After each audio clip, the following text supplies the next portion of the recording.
Hi, everybody, and welcome to the next episode of Freeing Your Mind podcast. I'm your host, Daniel Dukeman, and today I have with me Victor Fralof, and we're going to talk about what Victor does and how he can help with anybody out there suffering from PTSD, depression, anxiety, any other limiting things in their life. So, Vic, how you doing? I'm good. How are you? Doing good, thanks. So, what you want to just give us a little rundown on your background and what you're Sure. all about? Sure. So I'm a Mindpower coach, and what that means is I help people with mindset, building emotional resilience, working through their limiting beliefs, traumas, and any sort of past events that are emotionally triggering that are keeping them stuck or debilitated or in that repetitive cycle of pain. And the reason that I went into coaching, especially with the mind, is because I went through a lot of shit in my own life. I first gen American immigrant parents, a lot of confusing ideals, a lot of confusing teachings, and old school methodologies of baggage and the way that they disciplined and how they were disciplined and things like that. So I had my experiences with PTSD, depression, anxiety to the point where it was debilitating. And it wasn't until I started diving deep into the mind in my mind, the programs that I was running, that I started finding a fascination more for why we run the programs we run, how we're running them, and how to change them. All right. Yeah, that's good stuff. And so you've been through this process, you've experienced those things, and in the process of learning and mastering what you do now, that has helped you to tackle those demons, right? Oh, absolutely. Absolutely. All right. So what exactly if I was coming to see you and I was going through any of these problems and these things, what is it that the process and what you do to help people? Right on. So the way that I approach it is, and this is the foundation of my understanding and my practice is that the emotions that we feel and the events in our lives that occur, sometimes they get combined together and locked into place.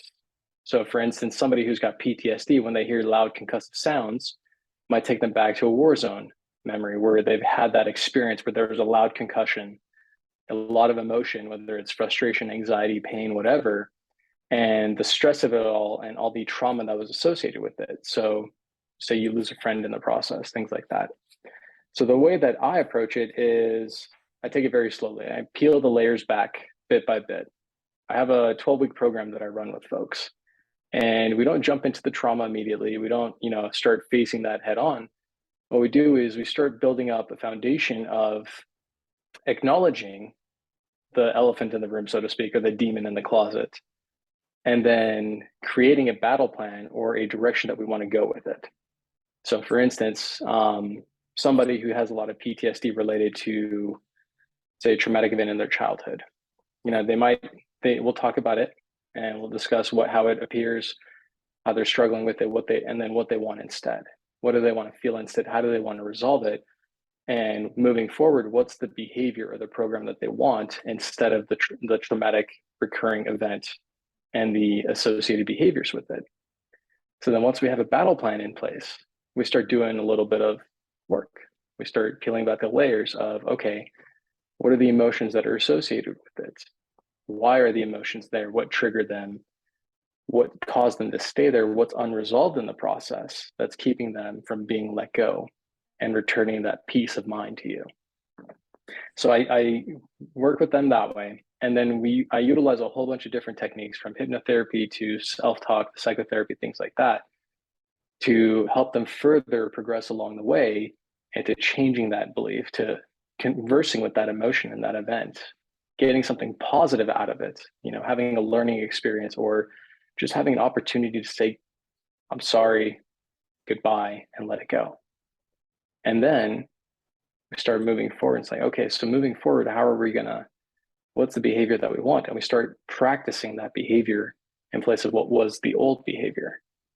And so it's this slow change, slow approach, but it's diving deep to the root cause of it all to help any sort of person, whether they're, going through one aspect of trauma or another aspect of PTSD, whatever the case may be. It's diving in deep to help them empower themselves in the process. Nice. And so, and you and I have talked on numerous occasions, and just a little bit about what you've do, and we've had a lot of conversation about that and how that works. And um, one of the things that I noticed is that it really seems to put things, um, I guess we call them a patient or a Hmm. client, however it wants to be. Um, it puts them in the driver's seat, right? Hmm. Um, it's very empowering process of you asking a question that allows me to come up with the correct answer for me, right? Right. Right. And so can you am I talking about that right? Does that sound Yeah. and Yeah, absolutely. So it's like this. A lot of the shit that we go through in life, a lot of the beliefs that we have and the perceptions of the worlds that we have, we pick up from 0 to 7, that age range. So a lot of our behaviors we pick up from our parents as just learned. We absorb how they respond to things, and then we basically, from the time we're born, start regurgitating and replicating. So, say you were my client and we were working through a limiting belief or any sort of trauma related to love, for instance. Like, you know, actually, I'll give you a good example. So that way, real world example. all right. I have a client that I was working with who grew up with parents that never once cared about his feelings. They cared more about the family image. They were in a role in society where image was everything. So this gentleman that I was working with, he for a whole lot of his life was so plagued by fear that it kept him from fully embracing all the things that he wanted to do. So he just went through the motions of getting married, having kids, getting the CEO role positions, and just fulfilling those, but never being fulfilled internally. And so it created a lot of resentment and a lot of pain, but also it was tied to sadness because of the relationship that he didn't have with his parents. So when I was working with him, we worked on the fear and the sadness, and it gave him a chance to not be a passenger to the experience, but to be the driver. It allowed him to go back into that scenario where he first learned about family image and the stresses of it and the pain that was associated with it and the sadness. It allowed him to go back to have that conversation with himself and the people involved in the first event. And then to really say, okay, I know better than you guys. I'm going to do better. And this is how I'm going to do better. And what's interesting is the moment that he can take control, and I say control in quotes because there's no such thing really as control except for the, the harmony of give and take. Mm. So once he was able to resolve that instance, that first event where he learned fear and sadness combined, and to not regard himself or take care of himself first, but to disregard his own needs for others, when he was able to let go of those learnings and change them, he came back to awareness in our session, and he was just bawling.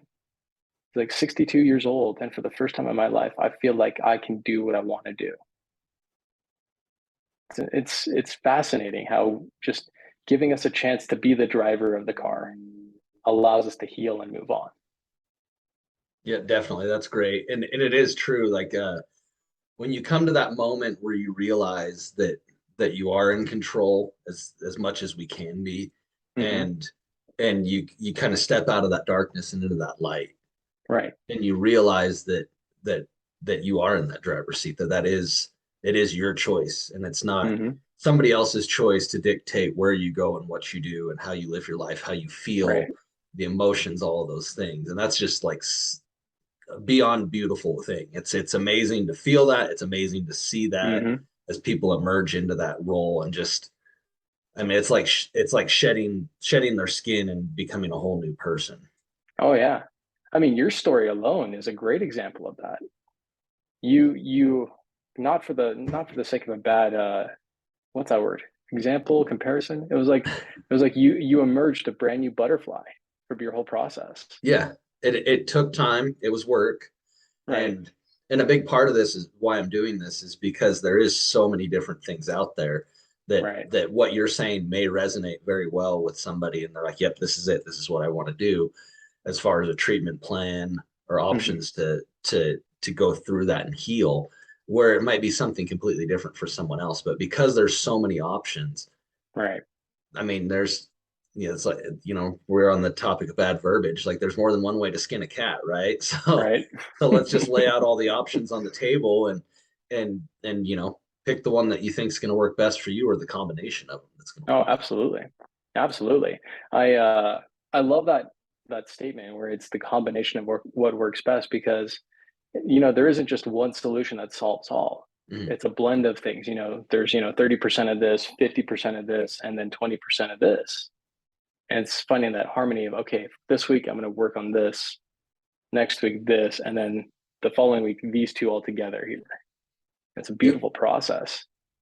absolutely. And as those things start to align, it really makes it where you can see that cohesiveness in your actions and what you're doing, and actually feel that, like, okay, this is improving. And to be Hmm. able to see those things gives you hope and gives you some more endurance and stamina to keep pushing towards where you Right. want to be. um, and especially when we're in a world of just this instant gratification for so many things, knowing that these things take time, but as they happen and as they progress, those little pieces that you pick up along the way and the weight that you shed just keeps you going. Oh yeah. Oh yeah. It's, life's a beautiful thing when it comes to that, and just learning and growing and evolving. Yeah, Really. absolutely. Yeah. So how long have you been doing this work, Vic? So officially, I've been doing it about 3 years. Um, but really, I've been in the self-help and self-development role since I was about 15, 14. So, God, I don't know how to math. 18 years now. I remember my earliest instances of helping people and trying to shift their perspectives and help them let go of all that trauma and all those negative beliefs was back when I was 14 or 15, when I stayed up all night talking to my friend trying to keep her from committing suicide, because the shit that she had gone through as a kid was just too much for her to take mentally. So I remember I stayed on the phone with her and I just chatted with her, and I tried reframes and looking at broader perspectives, addressing the pain. Because I've been studying psychology since I was about 8 years old. Um, my immigrant mom, the mother, um, she had a large language barrier, and so I was dragged along with her to all her community college classes and her university classes where she was studying psychology and child development. And I translated the texts and I helped her with her tests and I wrote all her papers for her. And I just basically was in the world of psychology and self development since 8 years old. So So so I've you've been in it a already while. yeah, you've already put in that lifetime of work. Yep. Uh, and so, for those that don't know, like, I consider Vic to be like on that spectacular level of geniusness.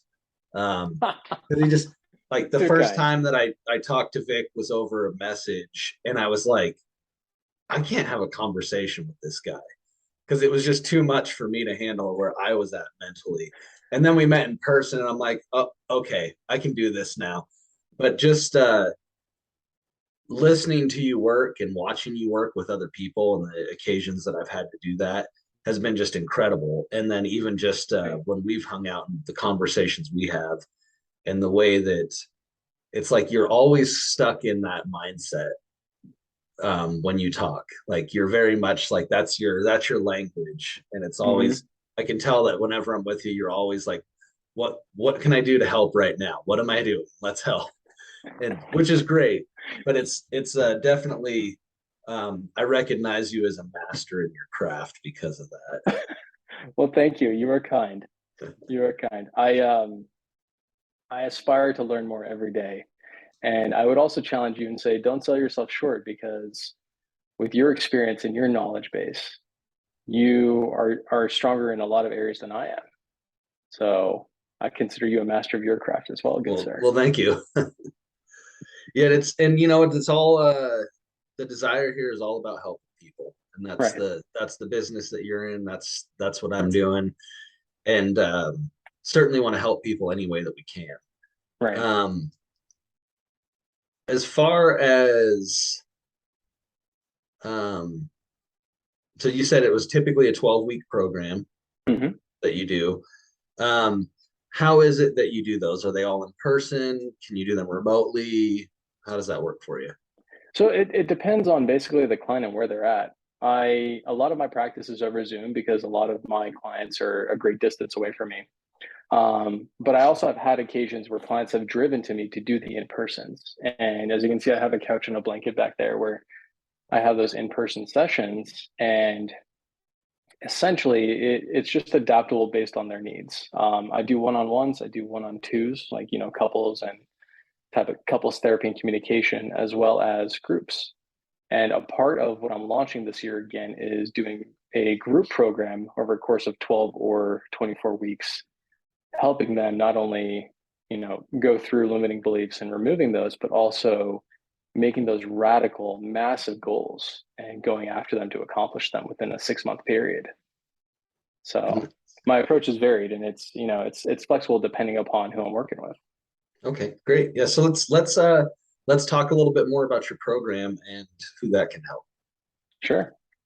So my typical clients, and I go to a lot of networking meetings, and a lot of folks always ask me, like, who are you looking for? What's your ideal client? I say anybody, really, because my program can help, the executive C-suite person who's struggling with their personal life and communication, or just believing that they deserve the love that they want, to the person who's so stuck in their depression or anxiety that they cannot operate normally, that they're crippled by what they're experiencing, to the person who just needs a mental pop up, like, hey, I just want to make sure my headspace is good and I don't have any limiting beliefs or anything like that, or I just want to get more refined in my purpose and my goals.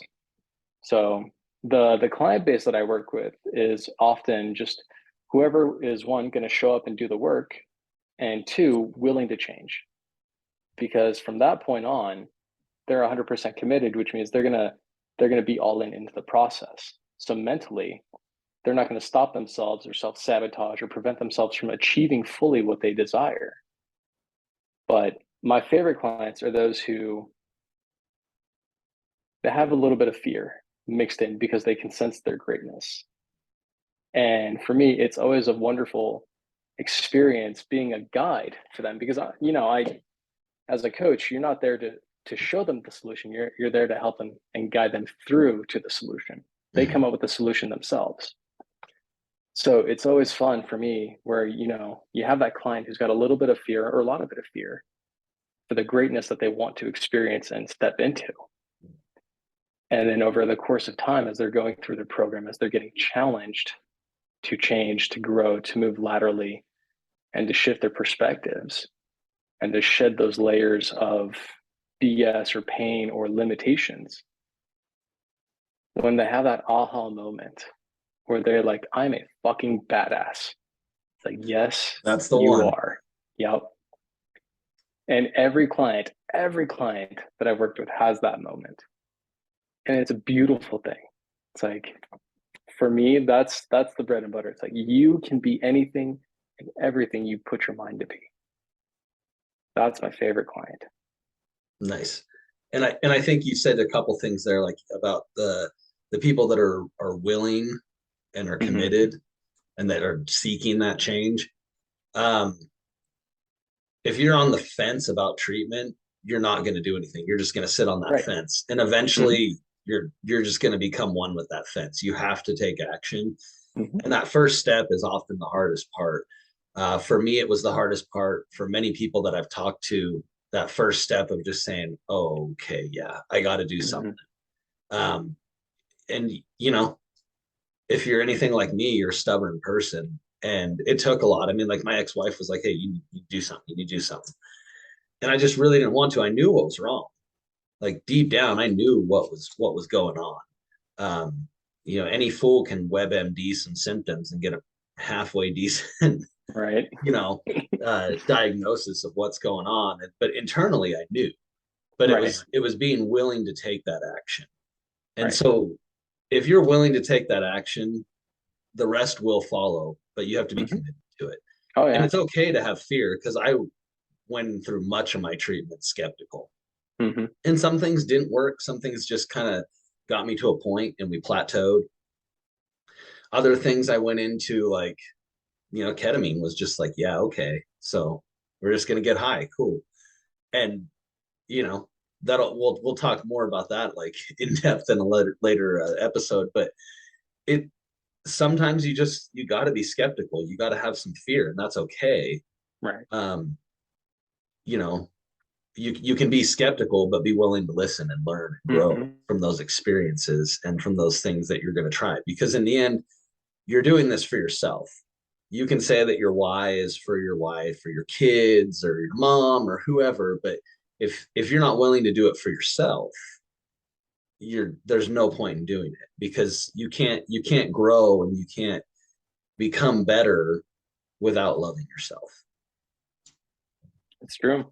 And I don't remember exactly how the quote goes, but it's when the pain of staying the same is greater than the pain of change. That's when true action and real change can happen. So I often ask people that I interact with, at what point are you going to say staying the same is just too painful?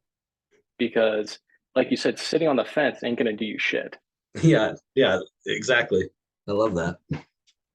So it's interesting because I've been there too. I was 15 and I was addicted to pain pills. 15 years old as a way to escape drinking, drugs, and and for me it was that constant frustration. Like, well, fuck, what the hell am I going to do? Yep. Like the same actions result in the same reactions. So what Hmm. needs to change? Yep. And then I realized me. Yep. And ultimately something has to change or nothing Right. changes at all. Right. And there's that point where you're like, well, fuck, I have to change. If I don't do something, I'm going to be stuck in this pit. I'm going to be Hmm. stuck in this spot, just spinning my wheels, getting nowhere, just getting worse. And it's that moment of decision to make that Hmm. change that's Nope. key. And that's the commonality that I think we'll find with probably everybody is Oh that they yeah. chose to take action because Yeah, without the action, nothing happens. it's true. And you know what's funny? The first step, like you said, it might be the hardest, or it always is the hardest. But in terms of like the action or the scope of it, it's just a 1 degree shift of taking a step forward. Mm-hmm. And so if that first step is the hardest, just imagine how much more of a downhill stroll that's going to be. Not uphill, but downhill. Sometimes you'll, come back up, but you're still moving downhill towards an area where you can relax, be safe, and be yourself. Absolutely. And I think too there is so much um of that initial step and that worry with that and that it's such a big step because it felt to me like a very big step that first one. Hmm. Looking back on it now, it was nothing. But that step prepared me for the next step, which Right. prepared me for each step afterwards. And because of that, there's that little bit of growth each time. And you mentioned the Hmm. 1 degree shifts. And for anybody who follows me on social media, I talk about 1 degree shifts. That it's you can't make this massive swing in life and change. You have to change just little by little. Hmm. Um, it's really like the only way to change your trajectory in a safe manner that's gonna like get you on the course that you want to be without just being thrown way off in the abyss and trying to figure out what the hell happened where you're at Yep. now. So Well, those, yeah, go ahead. I'm sorry. I was gonna say, like, there's that. What is it? The sculpture of David by Michelangelo, where he's chiseling himself out of stone. Right. It's Mm, it's he's got his whole torso exposed, and he's hammering himself out of the stone, and it's kind of a a good metaphor, so to speak, because of those 1 degree shifts. You mm, can't just take a hammer and a chisel and start shedding off massive amounts of stone in this case. It's the day to day, what's the one action that's going to change, that's going to lead to a bigger change tomorrow and the following day and things like that. And Hollywood and social media and all the people out there sell like these massive changes in a short amount of time. What if the massive change is only 5 degrees? Mm. Because for an airplane, 2 degrees off of course, you're in Yeah. a whole nother country. Yeah. In a matter of hours. Right. So what if a massive change for anybody is just 5 degree shift? So you need to have 5 things that fall into place for you to be where you need to be, doing what you need to do as you are. It's Yeah. not so big anymore. Nope. We're just talking one at a time. Right. We're not saying take all five, just do one at a Right. time Right. and perfect that one thing that you need to change and then move to the next one. Right. It, we overcomplicate things as humans. We think we got to do all this Absolutely. mess. Like, dude, just get up 5 minutes earlier every day and just see how much of a dramatic difference it's going to have. That's a 1 degree shift. I can do 5 minutes. Yep. I can't do 30 minutes. That's a Yeah. little bit of struggle. It makes it rough. And I've made that shift to earlier mornings, which I don't Hmm. particularly care for, but I found that because I made that in little increments, it allowed me to get to where I needed to be. And now I feel like I have this extra window to just accomplish Hmm. during the day and to do those things that I need to do that help to bring me peace of mind in the day and set myself up for success in the day. Right. So I'm not stressed, so I'm not panicked and worried about things, Hmm. and I'm just at peace with myself. I've taken time to fill my cup every day, Right. and Right. that's And that is huge. so important. That is so important. Like, that Absolutely. is just profound what you just said. It took me a lot of years to realize that. Hmm. For years and years, I always thought that I needed to help people. And I love helping people. Don't get me wrong. Hmm. It's like, it's Same. my life passion. It's my goal to help people. I love doing it, but I was never taking time to help myself. So I just depleted myself to the point of just exhaustion. And I was running on fumes constantly. But I kept trying to just like, nope, just keep helping people, just pour it out, it'll return. Well, I had it backwards. I needed to help myself and fill my cup. And then eventually my cup's full enough that I can pour that into other cups and fill others. Right. And it took so long to see that because I always felt selfish if I took time for myself. I always Same. felt like I wasn't caring for others or taking care of my duties as a father or a husband or with my job if I wasn't just pouring everything I had into it. Hmm. And as we go through that and learning those things, and realizing that I wasn't being selfish and seeing how much relationships improve, life improves, my personal health and happiness and joy improves, all while doing what I wanted to accomplish in the first place. Right. But I went to the last step first instead of the first step and then to the Right. last. It. I was the same way. Like, I would put myself last, and then I would crash and burn, have burnout, and I need to take a weekend or two to recover before I could engage in anything else. Mm, And then learning, and this comes to healthy boundaries as well, learning when to say yes and when to say no, because absolutely. that alone feeds into the whole nurturing yourself. And that was the hardest thing for me to learn, was saying no to people. Mm, It's like, no, I love you. I'm sending you support from a distance, but I cannot add that onto my bandwidth right now. But the shift is profound, because when you can prioritize and keep sacred what's needed for yourself before you extend out to others, there's a compound effect. People think it's a 1 + 1 = 2 thing. No, it's a 1 + 1 = 11. Because when your cup is full, your holes are patched, you're whole. You can give 5 or 10%, and then your energy will replenish a lot faster than it would have if you had a couple holes here and there, or if you were extending out more than you had already. And that means your 10% that you're giving out to somebody else might be 110% worth for them because of the quality that it is. So when people say, "Oh, you can't put yourself first," no, you should, you should because absolutely. your influence is 10x, at the least 10x.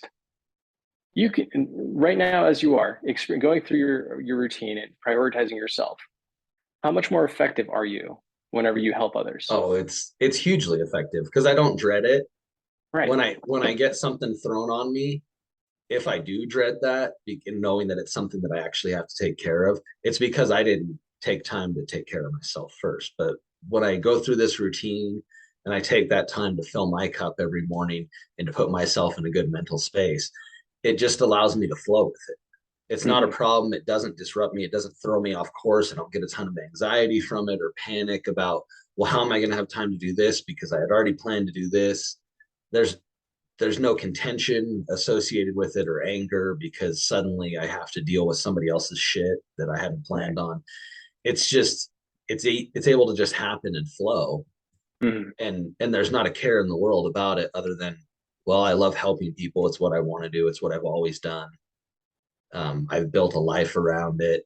So this is it. Here we go. We're going to help this person and do this thing and lighten their load. And Mm-hmm. uh, it really gave me the ability to actually fall back in love with helping people because I had been so burned out and had so much compassion Right. fatigue that, after call after call after call, medical, fire, all these different things and traumatic events, it just gets to a point where when suddenly you're going to that same house over and over again, and all the first responders that are listening to this will understand this, and it's that same person that's, they're calling you at 2 a.m. because, you know, they think they started having a heart attack 7 hours ago or whatever their reason, or they just need a ride to the hospital, and that does happen. All this crazy stuff that we label these people as our frequent flyers because we see them once a week. Mm-hmm. Um, you're not sure if you need to send them a Christmas card because they're like that relative that you don't want to talk to, but you feel obligated. Right. I mean, you go deal with them, but you get to that point when you deal with that so much where suddenly you're just angry. At least for me, I was, and and then that would spread to calls where it wasn't anybody's fault. Like legitimately, some old lady slips and falls and needs help getting back up, and all of a sudden you're mad or I'm mad because I had to get out of bed at 2 in the morning to go help pick grandma up and put her back in the chair when it wasn't her fault. Right. But I didn't take time to fill my cup. So suddenly, even just a little thing like that isn't even traumatic just seemed like such a burden to me. And I hated that. And then now that I've learned to take care of myself, now when I do those things, I can actually have the compassion that that person deserves Mm-hmm. and be able to share that with them, and to be able to love them and just treat them the way they deserve to be treated, and provide the service that I signed up to provide to them. So it is huge. It is immensely huge. I Oh can't say yeah. enough about it. And it was a huge learning curve to learn to just make me number one. And it was a shift, and it'll be a shift for anybody out there that's never done it. But Oh, it's absolutely. it's uh it's a monumental shift, even though it's just a little 1 degree shift. Mm-hmm. It changes so much with a little shift. Oh yeah. And what's interesting is your unconscious mind. It runs and operates 98% of everything that you do. And I give it a good percentage. I don't remember the exact number, and I'm sure people out there will lose their shit and be like, "Oh, you're wrong." Whatever. I don't care. Your unconscious mind operates and runs your entire body, all your systems. It also has all your beliefs, your programs, all the reactions that you're going to have, all your perceptions that you operate under. When you start prioritizing yourself, you're teaching your unconscious mind to take care of yourself. So you're changing the programs, that knee jerk response of like, oh, I need to jump in front of this car to push that old lady out of the way. By prioritizing yourself, you're going to start teaching yourself, be like, hey, maybe I should just pull her away from the bus and we're both going to be safe. And in the process, you're training it to be more responsive to focusing on the self first. And when that happens, your self-love increases, your Mm. confidence increases, your your daily energy levels increase because you're freeing up energy that was focused elsewhere and allowing yourself to utilize it.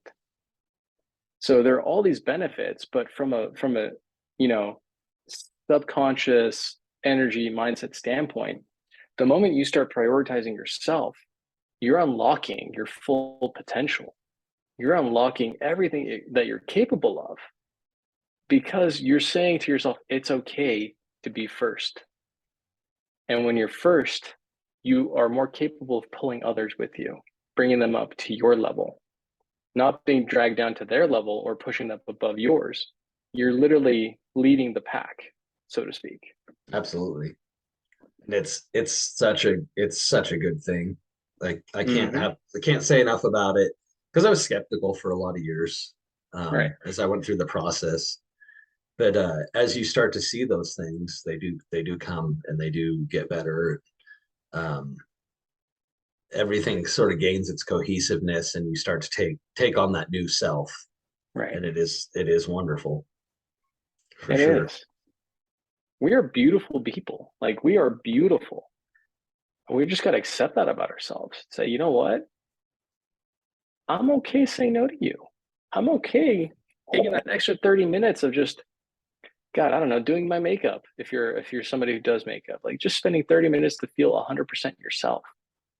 And the effect it has as a ripple for your immediate circle and then their immediate circle and all that shit. It's just a huge positive wave. Absolutely. So why wouldn't we? Yeah, and once we learn to do that and teach Mm-hmm. ourselves and reinforce those things, and it starts to become a natural thing. Right. um, I've seen the way I interact with people change.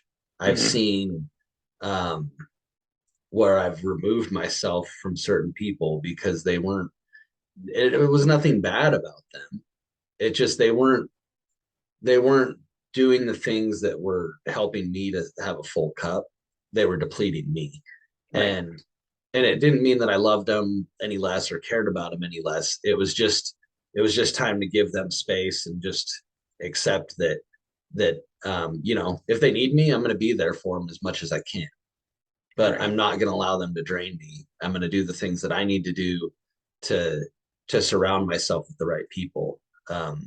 Because that's all the difference, in the world. A lot of people will stick around the same people because it's comforting, even though they're draining and depleting them, and not really giving them a reason to love themselves. But you start hanging out with the right people and that right crowd, and others that are seeking to heal and to strengthen and grow and to become better and more loving people. Um, it feeds on each other. Like everybody talks Oh about yeah. negative attitudes spread, so do positive attitudes. Mm-hmm. And somebody comes up and helps you, you're going to remember that. Just the unfortunate thing is we always tend to remember the guy who cuts us off on the way to work and flips us off, and you're like, what did I do? And we let that ruin our day. But Right. then we don't take time to appreciate the person who opened the door for us or took the time to say good morning and ask how we were. That doesn't affect us the same way. But if we focus on those things, it perfects us. Affects us profoundly. But we have to acknowledge that it's there and acknowledge Right. those things that are good. Oh yeah. You know what's interesting though? I've trained myself to just forget about the people that, the ones that cut you off. Hmm. Like I can't remember. Oh, there was some idiot driver today as I was driving. I don't remember where. They didn't use their blinker. I was like, oh, cool. I literally forgot about them until just now. We can train ourselves to just start focusing and responding to the positive Yep, instead of the negative, and then that frequency resonates a lot more strongly with us every time we encounter it. absolutely. And it's amazing when that shift happens. It takes Mm-hmm. That's another shift too, but it is a Oh good yeah. one. And to not worry about those things. And there's certainly, there's still things that do trigger me where I'm just Mm-hmm. like, it makes my blood just boil. But then I have to like sit back for a minute and just take a deep breath and go, nope, why is this triggering me? What Right. about this is triggering me? Why am I letting it trigger me? And start to Right. answer those questions internally. And then suddenly you're just like, there's no need to. I'm going to move Mm-hmm. on from this. And that training, it's just another way to have joy and not Oh to yeah. not to focus on the negative. Oh yeah. So we forgot to talk about this in the pre-call, but so this episode will air Tuesday. Oh nice. This coming weekend, you have an event in Salt Lake City. Would you like to talk about that? Oh yes. So to give people a chance to get a glance or a snippet of the work that I do and give them some value, I'm doing a little mind power breakthrough event. And essentially, my challenge is to anybody that's attending, and I believe you're still coming, right? Oh, absolutely. So my challenge is to come with a question or a stumbling block that you have. And my promise is that you're going to have guidance and possibly a breakthrough on how to work through it all, or have you work through it right there with me. Depends on how fast we go, but I guarantee that whatever the obstacle is coming out of that event, you're going to have greater clarity, a greater understanding, and you're going to go knock that shit right out. So it's from 11 to 3. The location might change again because the venues keep playing with me, but I'll have a venue locked down tomorrow for sure. Okay. It's been a fun occurrence, we'll say. Yeah. And we'll be sure to put it in the show notes too. Oh yeah, oh yeah. We'll have it all updated. And my only ask is this: bring $100. And the reason I'm asking that is because the $100 is going to be a tool that we utilize in the session itself. Otherwise, if you don't have $100, still come, because we'll make sure that everyone involved gets benefit from it. Okay, great. And so, yeah, we'll put down the final location in there, the time. And anybody who hasn't done any work with Vic, I've had some occasions through some other events that we've gone to together that have been just amazing, watching you interact with people and go through this process. And it's kind of funny because in particular, I guess it would have been the fly-in that we were at back in October. Mm-hmm. And there was a lot of that. And I was like, holy crap, and just kind of watched it. And then I found myself talking to people in a way that was like asking them the same type of things. And, I'm not an expert at it, but it was like for something that like a coworker was struggling with.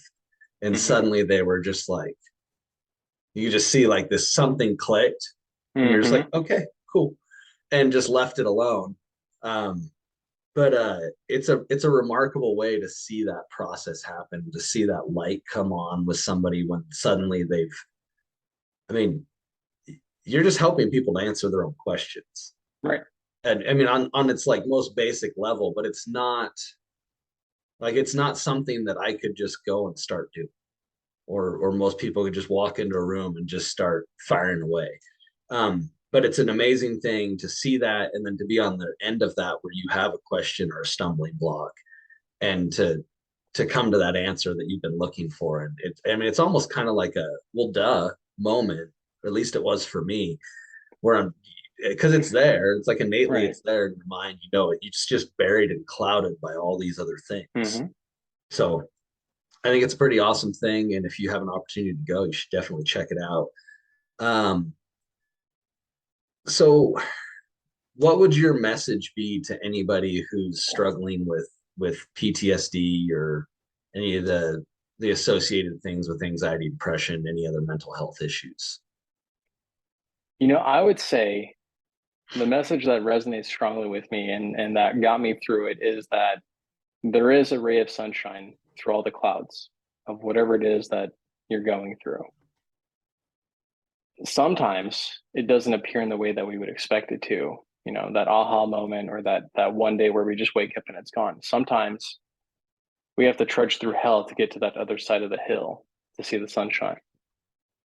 But every step of the way to get there is worth it, because at the core of everything, at the foundation of whatever it is that we do as humans, we're worth it.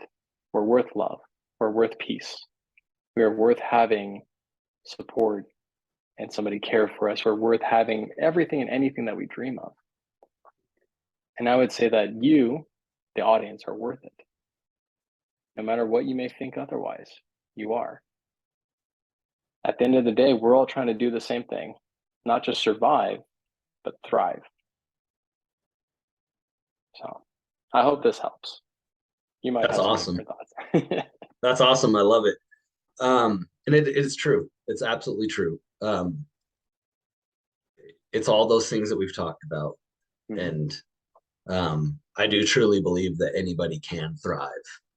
Mm-hmm. Um, if they have the desire to change and to get better, to improve, and to work on the things that are holding them back and limiting them, that's the first step. That's that first shift. And Right. then let's figure out some tools in the toolbox for you and which ones Hmm. are going to work best for you, because you are worth it. And there's times where you certainly probably don't feel like you are. I've been there. Same. But you're 100% worth it.